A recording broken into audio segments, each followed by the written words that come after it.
Welcome to the Empowerment Minutes Podcast, your podcast that empowers leaders with practical tools, bold inspiration and strategies on learning, leadership coaching, and personal growth to help leaders thrive in the workplace and in life, 1 minute at a time. I'm your host, Dr. Maurine Kwende. I help leaders and organizations become leaders who want to work for through executive leadership coaching, speaking, facilitation.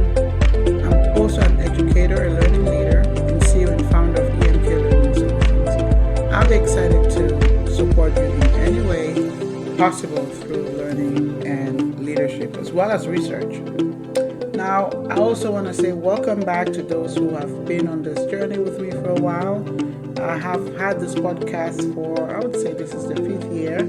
I want to thank all those listeners who are dedicated to listening every week, and I'm hoping that you're finding some of those tips useful in your leadership and learning journey. So for those who are tuning in for the first time, I want to officially welcome you, and I hope to hear from you. What are your thoughts? What are some of the topics that interest you? Right, and even let me know if you want to be a guest on the podcast, okay? So over the past few weeks, we have really focused on the theme of falling forward. Right? We talked about embracing the power of reset, to pause and recalibrate. Then the following week, we talked about sharpening your saw. Right? It's important who you're learning from, what you need to grow as a leader. Right? And planting those seeds for growth. Now, last week, we got into clarity over chaos. How can leaders be able to lead with clarity over chaos and improve focus and decision making? So today we're going to wrap up this theme by talking about how leaders and organizations can turn the year end into a strategic launchpad. So now that they've had clarity, how can they take that next step so they can continue to build that momentum? So this actually requires, a mindset shift, right? Right, because you're not only thinking, oh, it's the end of the year, but you're actually looking at it like a fueling station. When you go to buy gas, maybe from Costco, any gas station, you're there to refill your car, right? So how can you refill yourself and your organizations for the following year? That requires strategic planning and thinking. So those are some things we're going to talk about today. So traditionally, leaders approach year end like a finish line. They talk about closing contracts, finalizing budgets, and all that. There is a sense of survival, not strategy, right? Especially if your role, you're more tactical, right? And so, but this mindset of approaching it from a finish line doesn't really work. And so as you're listening, think about what you've done in the past and how you can make that shift, right? And you want to start the new year replenish, excited instead of being exhausted and reactive as a result of not planning properly or strategically. So when you're exploring this from the perspective of a launchpad mentality, this changes everything, right? It positions your quarter four not as the end of a sprint, but as a fueling station, like I just talked about, for your 2026 goals. So whatever you're going to do now, which should include reviewing, optimizing, planning, all of that sets a trajectory for the entire year ahead. So I also want to talk about some mistakes that leaders make when it comes to strategic planning, right? So before we get into that, what are some of those mistakes you've made? I see these ones that leaders make over and over. And number one thing that they do that I've done also made this mistake is by waiting until January. And when people talk about those New Year resolutions, right? Some leaders wait till January and then they wait until the new year to plan. And of course, at this time, they're late, right? Because now quarter one, you're not starting quarter one strong. You're still wanting to start quarter one when you're already in quarter one. So you're already late Because by the time you're in January, you should already be executing what you've already put in place.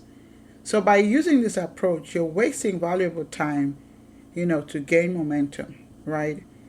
And another mistake that leaders make is by not getting their ducks in a row. And what I mean by this is sometimes leaders fail to align their budgets, their talents, their systems before the year ends. And so this results in a lack of preparation, which slows execution, creates bottlenecks, and frustrates teams who want to move forward.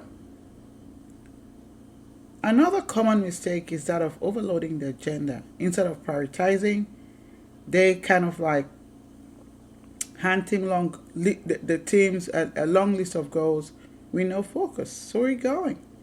It's like going somewhere without a GPS. And of course, this creates a waste of time, overwhelm, and diluted results, confusion, right? There's some sort of wasted potential. So how can leaders avoid this pitfall? And so this is really about this launch part that we're going to talk about. A successful launch needs a solid base. Okay? You got to be able to be ready to execute. Number one, you want to think about your strategic inventory and release. So what does your current portfolio of projects look like? What are some of the shifts that you need to make? Maybe get them out of your purview so you can be able to pursue your 2026 North Star. Right, and what are some things that you need to take out of your plate? So that way you don't just feel like, an overload and overwhelm of goals, right? Just piling on top of one thing or another, and of course leading to burnout. You also want to make sure that your resources are aligned, right? And so when they're not, okay, well, that no longer becomes a priority. What some sort of feedback did you get from your peers, from your direct reports, your teams? And how can you make that front and center so you can be able to set them up for success for the following year?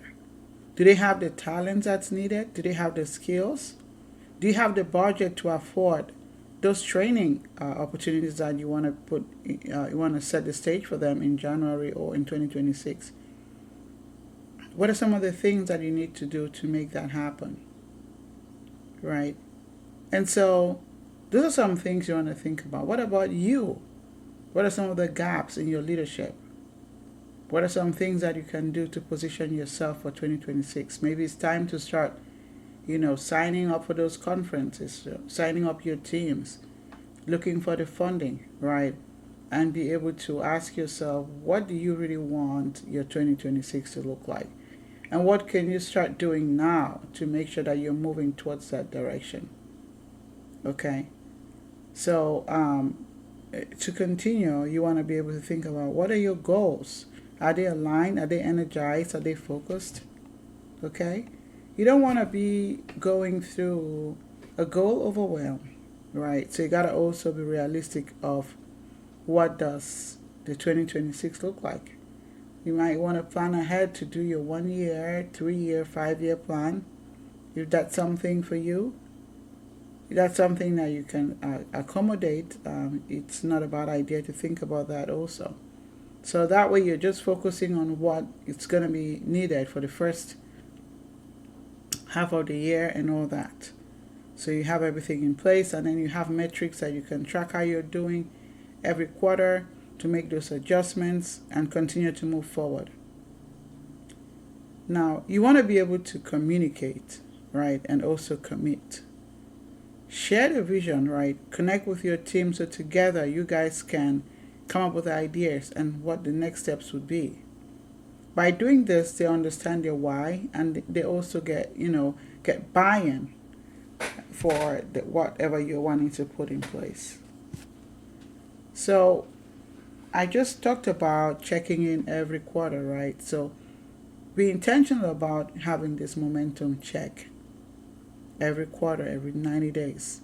You want to schedule a strategic review to assess progress you're making, detect if there's any drift, and then in that case you want to have to recalibrate, right? Because you don't just want to launch momentum, you want to make sure it's sustained. So make sure you have your strategic planning done way ahead of time. If you need a template or a guide, that's something that I can support you with. I also take opportunity at this time to check with many organizations. What is your training? How do you determine your training needs for 2026? And so let me know if that's something that you can you would want me to support you. Just come up with a template, a guide that you can use to make sure that you're doing things correctly. Or maybe even a 30 minutes conversation free would let me work with you to find out if there are any gaps and how I can support you. So that way you're set up for success in 2026. So here's your challenge. I want to be able to ask you to ask yourself, what mistake do I need to avoid this coming year? So what are the mistakes that you made this year that you want to avoid next year? Because once you don't take the time to reflect, chances are you're going to repeat the same mistakes, right? So figure out what are some things that you don't want to repeat, what are some of the lessons learned, right? And then be able to come up with those next steps so that way you can be set up for success. So I want to thank you for being part of this theme of falling forward. If you missed the earlier episodes, go back and listen and build step by step to get to this point. Until next time, I want to encourage you to lead intentionally, to launch strong, and remember, the seeds you plant now will fuel the harvest you reap tomorrow. All right? Thank you so much for tuning in for this week's podcast, and I want to wish you a happy new month in advance because today's actually the last day of the month of September. So abundant blessings for you in October. All right, this is Dr. Maurine Kwende signing off. Have a wonderful day.